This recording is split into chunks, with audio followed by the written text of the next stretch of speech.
Thank you, Michelle. Anytime. That's what I'm here for. I'm just going to make sure that it's all set up. No, that was my friend.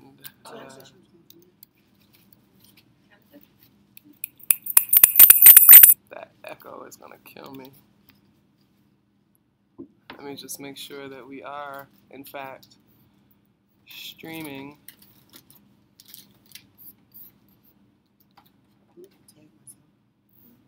Oh, He-Man?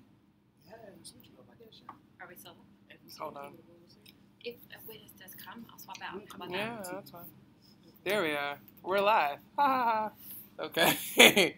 So we are live. Yay! We are live. All right.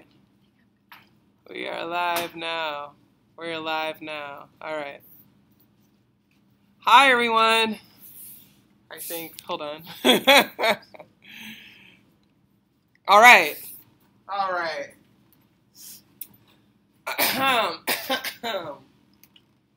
So we have Molly on camera. She's in the back. She's going to try to make sure that everyone is seen and heard. And we are having our lunch. Why? Because we're talking about food and hungry people all day. And we are so happy that you have joined us for our These Cuts Hurt Day of Action. We're going to go around really quickly and introduce ourselves and talk to you a little bit about why we're here. I'll just give a brief intro. My name is Feministe Jones, and I am the program manager of Witnesses to Hunger. And I am someone who has kind of committed her career to working to end poverty and hunger and homelessness. Having experienced these things myself, I wanted to spend my career and my life kind of giving back. And so I happened to come across the great opportunity to work with a group of dynamic advocates who are known as the Witnesses to Hunger. And they are located in various cities around the country, and they are all working in their own ways to fight for policy change that affects, that will improve the lives of low-income people and people who are living in poverty and facing hunger. So I'm going to facilitate this conversation today, and I am joined by... I'm Carla. I'm new to Witness to Hunger. I'm not new to hunger, poverty. I am a single parent, and I joined Witness to Hunger because I want to advocate and bring awareness to some of the things that I experience being a mom. I want to make sure that everybody can hear us, so I'm just going to check. If y'all can hear us, send me a tweet and let me know that you can hear us. Okay. Hi, I'm Angela, also known as Nike. I've been with Witnesses from the very beginning. I joined Witnesses to make change, to show what hunger and poverty really looks like in America, and to break the stereotypes of what hunger and poverty looks like. Great. Hi, I'm Kate Scully. I'm the Policy Director at the Center for Hunger-Free Communities. And I am so honored and proud to work with the members of Witnesses to Hunger to really, combat these budget cuts, these tax cuts, and to really show that these cuts will hurt our families, our communities, and our country. So thank you all for joining us today. All right, and I just want to make sure again that you all can hear us. So if you can, let us know. If not, and we'll work to fix that. We have Molly, our research manager, communication manager. She is behind the scenes, and she's going to help us out. She's been helping us out and has been for years. So we really appreciate you, Molly. So the first thing I wanted to ask all of you is, why are you choosing to work in this field of, fighting against hunger, fighting against poverty? And you can go in any way that you want. I start. The reason why I joined, because I wanted to give a voice to people that felt voiceless. I wanted to empower myself as well and advocate for myself, to show that I don't want to be in poverty. This is what I was dealt. And to actually really fight against what I believe needs to change. A lot of times I feel like we're just looked at as research numbers, and nobody cares about what really matters to us. And they're making a lot of policies for us, but we're not included in the discussion at all. So I always wanted to be able to speak up and give voice to the people that feel like their voice is not heard in America. And I joined because there's a stigma. Often when you hear of often when you hear food stamps and welfare and low-income families, you sometimes draw your own conclusions about people maybe being lazy, they're not trying hard enough. But when you meet the ladies like myself, like the women that I work with, this great organization, they give us a chance. They let us speak for ourselves. They let us tell our stories. They let us speak what we live. And often many people just go on what they hear and opposed to what we live. So it gives us the opportunity to speak out against what we live every day with our families. Yeah, and I know I've learned more from the members of Witnesses to Hunger about how the programs actually function and work than in reading any policy briefs or going into any hearings or briefings. Like the reality of what is actually faced when you go to apply for SNAP or when you go to apply for housing and you're waiting 10 years on the waiting list. Like that's the reality, and if our legislators want to actually address these programs and make them better, it's really talking to people who are on the programs and realizing what you need to make it better. That's going to make the change. So, Kate, how helpful or influential do you think that voices like the members of Witnesses to Hunger have had on these kinds of policy decisions over the years? Yeah, I mean, Witnesses has been around. It'll be 10 years next year, which is amazing. And I know the fight continues, and there's a lot of frustration and feeling like you're not heard and we're not making things happen. But we've had members at city halls, state houses, testifying before Congress. We've had exhibits of photographs at Congress. And I know the members know from talking to members of Congress and other legislators that the profound impact they've had. I mean, today, if you've been taking part in our Day of Action, you've seen that we've had videos from members of Congress, from local legislators, talking about how these cuts hurt and how they appreciate the work of members of Witnesses to Hunger. So I know that the impact is real and it's there. Right. And I've heard it directly from members of Congress as well as the members I've heard. Right, and I think, as somebody who does have a community organizing background as well as a social work background, I've learned that there is no more powerful truth than that comes from people who have lived experiences. And I think sometimes we get into these conversations where there'll be a whole panel and no one on the panel will ever have experienced poverty. No one on the panel has ever experienced hunger or homelessness. And while I know that it's so important that people do study this stuff, they research, they are the policymakers and things like that, it's like, how fully informed can you be without actually having the voices and the experiences of the people who live it? So that's, my part, and that's how I came into being this myself. So, I think working with people like yourselves who are really committed to sharing your stories, is really important. And if you can you tell us a little bit about, Nike, you especially, what has it been like when you have gone and you've given a talk or you've spoken out to people? What has the reaction been? It's been mixed reactions. You have some people that are with you, they have empathy for your situation, but then you have some people that really believe that our situation is our fault. And they believe that poor decision making or because they never experienced what hunger really is, they truly don't have a clue that some of us are really born in poverty. We have no choice but to play the cards that we are dealt. But we do have some allies in Congress that even took the food stamp challenge, the SNAP challenge, to see what it's like to eat every day off of little to nothing. And they understood, they really felt our pain because they was able to see that they couldn't get their Starbucks in the morning. They really had to eat oodles and noodles and hot dogs, literally. But does Starbucks even take EBT? Like, did they even take the card? It would be kind of nice if they did. At least if you wanted to treat yourself every now and then. Yeah, right. No. And, they really got a rude awakening of what it's like. And then they don't even know how we're doing it. Mm-hmm. And like I said, our experience alone, a lot of times, qualifies us for so many jobs. But because we don't have a piece of documentation, they won't hire us.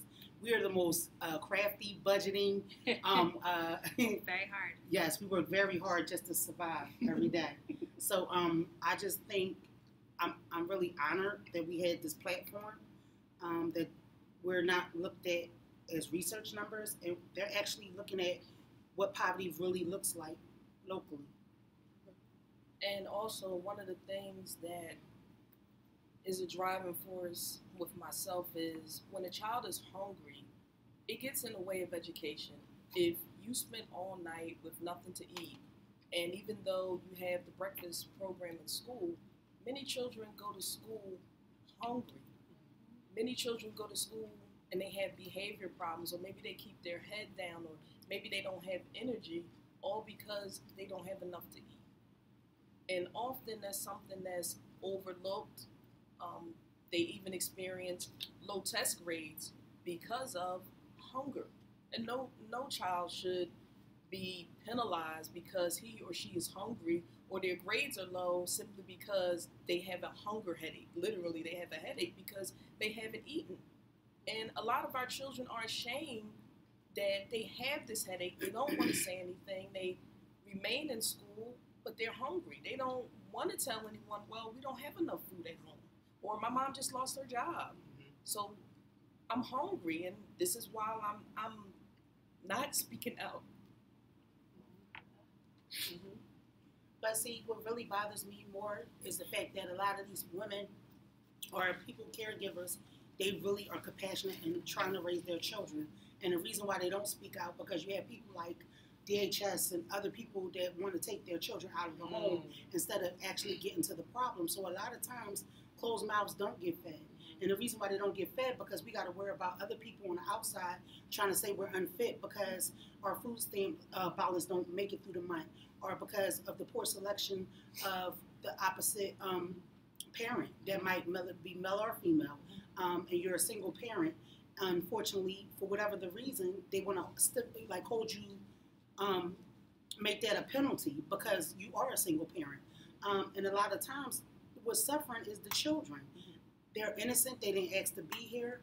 Yes, but it takes a village to raise us. And at the end of the day, if we don't stick together and understand that this is a problem, it's epic. Hunger is real. Instead of trying to stick all the kids in the system, actually fix the problem. There's holes in the safety net, and we need to put them holes and sew them up and make sure you can just get rid of them. And I think one of the most powerful things is that there is strength in numbers. And I think that, what we're seeing more of, especially because of social media and things like that, we're seeing more people getting together and organizing around this. And, we're getting these numbers now, right? They're saying like 42 million Americans are food insecure, and meaning that, that some people are going hungry or they're not getting the adequate food that they need. Or you're seeing like numbers about how child hunger is has increased significantly in the last 10 years. But it's like, so who are those people?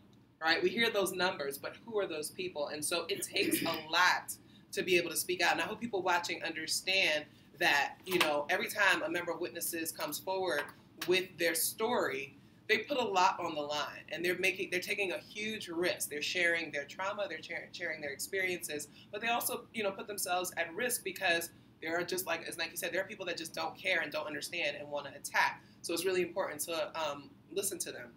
I think. So one of the things that I wanted to talk about, Nike, you've been to D.C., right? Can you tell us a little bit about what that experience has been like traveling to the nation's capital and kind of talking about that? I know when we first went and we got in the bus, it was a sense of empowerment. It was a sense of empowerment, but also it was fearful because we look up to Congress as these mighty people that hold our lives in their hands.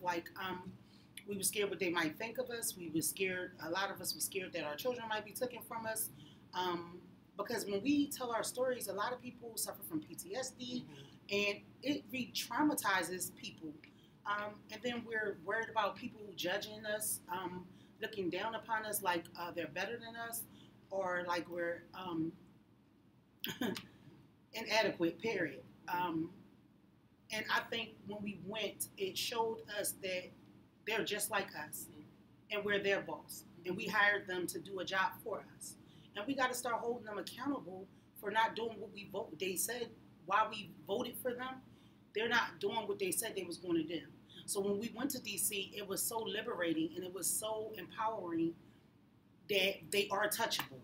we can see you. We can reach out and actually have a conversation with these people that keep our lives in their hands. So I enjoyed it. And Kate, you've gone on a number of these. I don't know. You all may not be able to tell, but Kate is a rabble-rousing white woman. Yes. She is one of those people that I would want to be standing beside me because she is so amazing. But can you tell us a little bit about, like, from when you started out with your career and to now after working with Witnesses, what has changed for you in terms of, like, what your focus is, your experiences, and things like that? I mean, thank you for the question. It's such a great question because I've been doing policy work for years before coming to the center and before working with Witnesses. And we'd go and we'd talk about these issues, but I wouldn't have anyone with me who'd experienced it. And it always felt inadequate. And it always felt a little wrong. And we were very siloed. Like what Carla was saying, like things, the amount you eat impacts education, impacts these other things. And so I think the learning from the Witnesses that, like, it's not just about hunger. I'm not just hungry for food. I'm hungry for education. I'm hungry for housing. I'm hungry for so much. I have so many challenges. Helps us put things into perspective and fight back that, like, all of these cuts matter. All of these things impact families. So, I mean, I consider the Witnesses my friends, my colleagues, my partners in crime. And I appreciate the opportunity to rabble-rouse with them because we do make a lot of noise when we go to DC. Yes. We're not what people expect, and I don't give the Witnesses a script and say you have to say SNAP is great because while SNAP is a great program, it's not complete. It doesn't fund, like Nike was saying, you can only do 2-3 weeks out of the month, and we need to talk about that. So I appreciate their honesty and their strength. So, Carla, I'll ask you, like, what do you say to those people? Because we have them even today, or we've already seen on the These Cuts Hurt hashtag people saying, stop breeding, and if you can't afford your kids, don't have them, and you should be lucky to be in America because there's all these freedoms. What do you say to somebody who comes at you like that? What do you say? I would say spend a day with a family, literally. Take time out of your busy schedules to get to know the families, get to know the children, get to know some of the things that you draw your own conclusions about. Because many of the families are very successful people.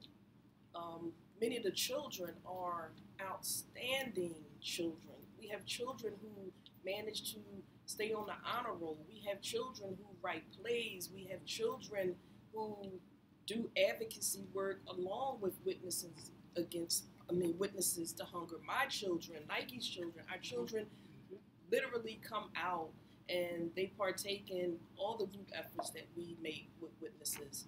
So I would say get to know the families. Erase some of those stigmas. Give families a chance. Yeah. For some reason, this isn't live, I don't think, but it's okay. We'll work it out because I think it's still being recorded, and that's okay. So I think what I want to get people that are watching to understand is that you can't exploit people for their stories. You have an obligation to empower them. We have an obligation to pass the microphone. We have an obligation to step aside. And there's a lot of conferences and conventions and panels and forums and things like that that choose to speak for people instead of speaking with them or allowing them to take the stage. And I think one of the things that members of Witnesses to Hunger do best is they tell their personal narratives. And Nike, if you can maybe share with us one of the stories you maybe have told that you think resonated the most with people. I'll double check that. I have so many stories of my fight to get out of poverty. I have been fighting all my life. Really to change my outcome. I really feel like people don't understand the trauma that people go through. A survivor of being raped at the age of 8, shot at the age of 14, raped again by my biological father at the age of 15, and then homeless in my teenage years, sleeping out of an abandoned car. To be where I'm at today, I've always fought. A lot of times, what hurts the most is the fact that you judge me before you even know my story. You automatically count me out. I'm 45 credits away from a bachelor's since '05, and I've been fighting to get employment. I'll get a job, and because I outshine and I overdo, you let me go because I'm not supposed to be a black woman with no degree. Outshine you and your master's degree. The racism, it's like y'all all got it stacked against people in poverty. The people that really don't want to hand out, we want to hand up. I don't want you to give me anything to eat. I want you to show me how to get it. I'll do it myself. I have worked very hard all of my life to take care of me and my children. And that's what Witnesses stands for. We're strong. We take care of our children. We do not lay down in some of the stereotypes I have had. Hate mail, oh, you just want a free handout, a free ride. You just want to have babies so we could take care of them. I pay tax dollars just like you do. I work 2 and 3 jobs at one time just like you do. Unfortunately, because I don't have, certain documentations of degrees, unfortunately, I can't get paid nothing but minimum wage. And it's a shame because my experience can outweigh your master's degree.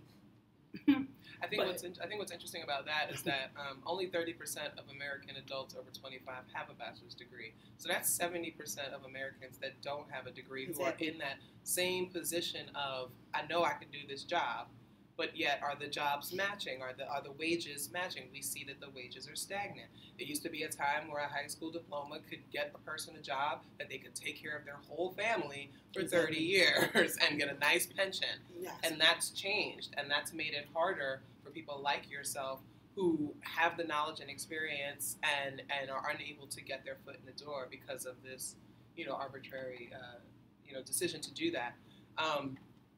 We have just a few minutes left, and we are going to pivot to our Boston team, members of Witnesses, who you can follow them at Witnesses_BOS, Witnesses_BOS on Twitter. Their link will pop up at 12:30, and they're going to have a conversation as well.